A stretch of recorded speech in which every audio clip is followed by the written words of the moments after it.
Bonjour à tous et bienvenue pour une nouvelle analyse Harry Potter. Aujourd'hui, nous démarrons une nouvelle série qui portera sur les amitiés de la saga. S'il est clair que de nombreux thèmes sont abordés par J.K. Rowling, l'amitié en est un très important. Aujourd'hui, pour ce premier épisode, nous allons analyser le magnifique lien qui unit Harry Potter et Rubeus Hagrid.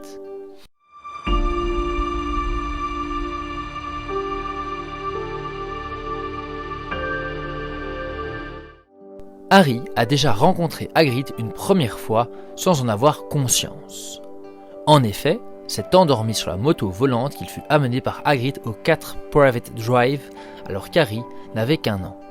Cela n'empêchera pas Hagrid de se montrer très attentionné, voire épris d'amour pour Harry malgré son très jeune âge.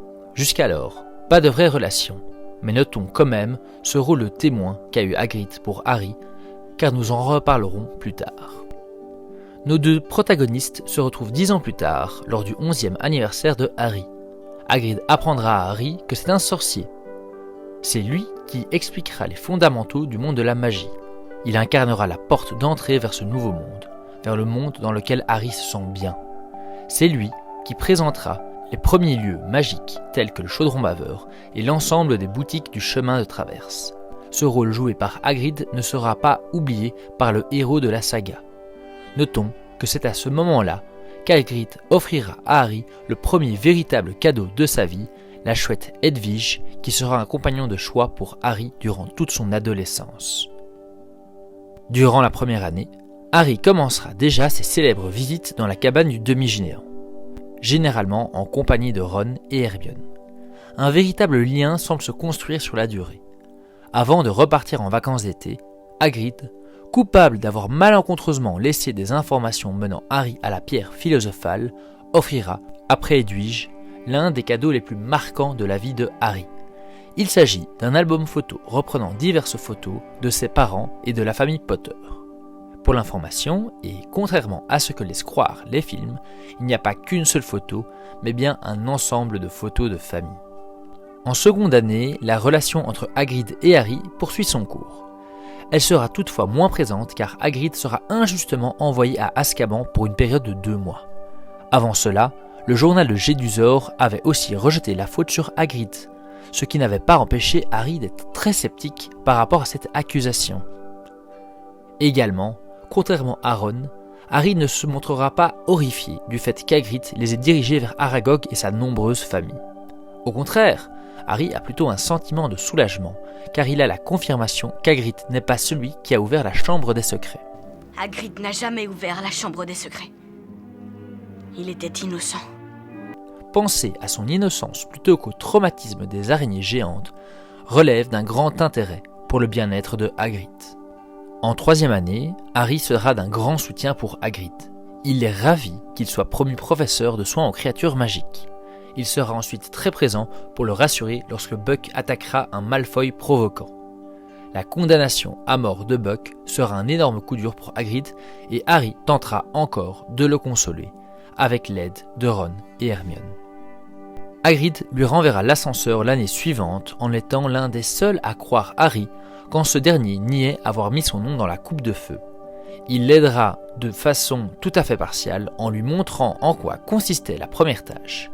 Il a donc bravé les règles du tournoi des 3 sorciers dans le but d'aider Harry. Plus tard, notre garde-chasse préféré sera fort touché par le fait que son identité de demi-géant soit révélée par Rita Skeeter.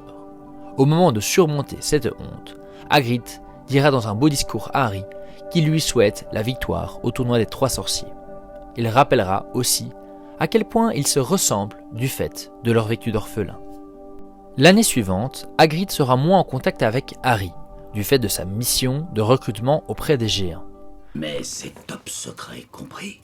Ce qui sera intéressant dans leur relation cette année-là, c'est qu'au moment de quitter Poudlard, Hagrid a choisi Harry, accompagné de Ron et Hermione, pour s'occuper de son demi-frère, Groupe.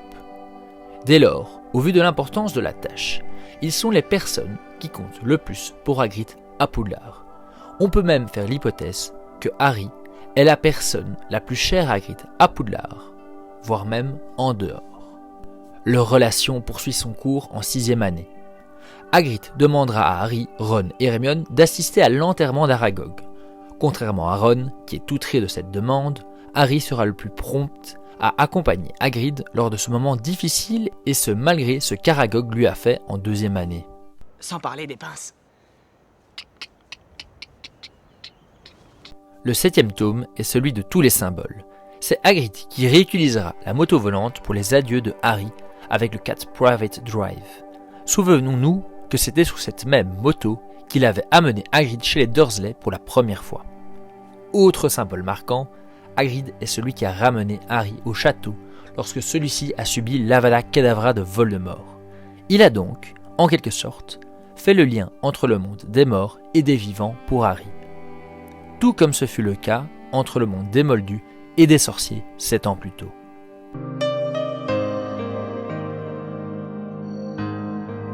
Hagrid semble donc être un guide qui a fait passer à Harry les grandes étapes de sa vie. Il est difficile de catégoriser le lien qui unit les deux protagonistes. Nous serions tentés de dire qu'Hagrid est à la fois une figure paternelle et un ami pour Harry. Figure paternelle car il aide et accompagne Harry dans les grands moments de sa vie et qui lui donne de l'amour. Il fut le premier à lui donner cette affection, comme l'en attestent les cadeaux offerts ou le fait qu'il s'insurge quand on s'en prend à Harry. Il est toutefois difficile de ne pas exclure la case amitié, et ce malgré la grande différence d'âge. En effet, Harry aussi a rassuré ou grandement aidé Hagrid. Même si cela est plus présent dans les derniers tomes, la relation d'aide va dans les deux sens, et cela caractérise bien l'amitié. Tout ce qui est sûr, c'est que le lien qui unit Harry Potter et Rubeus Hagrid est unique. Il n'en existe pas deux dans la saga, pour le plus grand bonheur des fans.